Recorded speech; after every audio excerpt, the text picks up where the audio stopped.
Former U.S. President Barack Obama was walking down a quiet street in Washington one evening after a fundraising event. Following his hectic schedule, he wanted a moment of solitude to gather his thoughts. At the end of the street, a small bookstore with a display of old books in its window caught his eye. The sign above the door, Hemingway Bookstore, was worn but still inviting.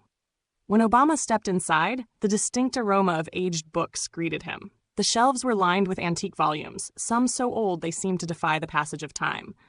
In the back of the store, an elderly man, Mr. Hemingway, was quietly reading a book. Startled by Obama's presence, he stood up but smiled warmly. "Feel free to browse," he said kindly.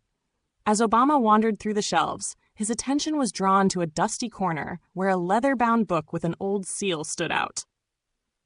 When he picked it up, a note fell out. Written in shaky handwriting, it read, "Whoever finds this book must seek the truth. This story, which began in 1961, must now be completed by you." Intrigued by the note's cryptic message, Obama turned to Mr. Hemingway and asked about the book's history.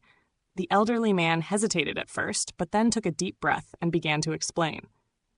"This book," he said, "was connected to a great secret my father always spoke of, but he never revealed the full story.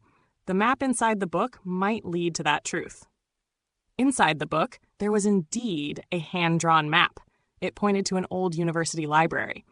Obama felt this was no mere coincidence. Determined to follow the trail, he set his mind on uncovering the secret. Mr. Hemingway insisted on accompanying him. The next morning, the two arrived at the marked location, an abandoned library in Boston. The library looked as though it hadn't been touched in decades. Dust-covered shelves and scattered books created an eerie atmosphere.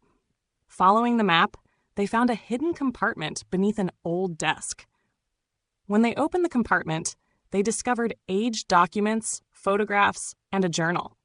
The journal belonged to a civil rights leader from the 1960s, none other than Mr. Hemingway's father. The documents detailed cases of injustice and unresolved incidents from that era. As Obama carefully examined the contents, he realized they had stumbled upon an opportunity to shed light on this dark chapter of history. Publishing these documents could not only bring justice to those who had been waiting for decades, but also serve as a powerful reminder to society of the lessons of the past. Mr. Hemingway was deeply moved. "You're honoring my father's legacy," he said with tears in his eyes. Obama replied, "This isn't just his story. It's all of ours." The discovery reverberated around the world.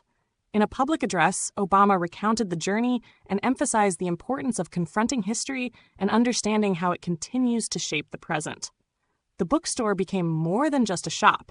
It became a symbol of courage and history's enduring impact.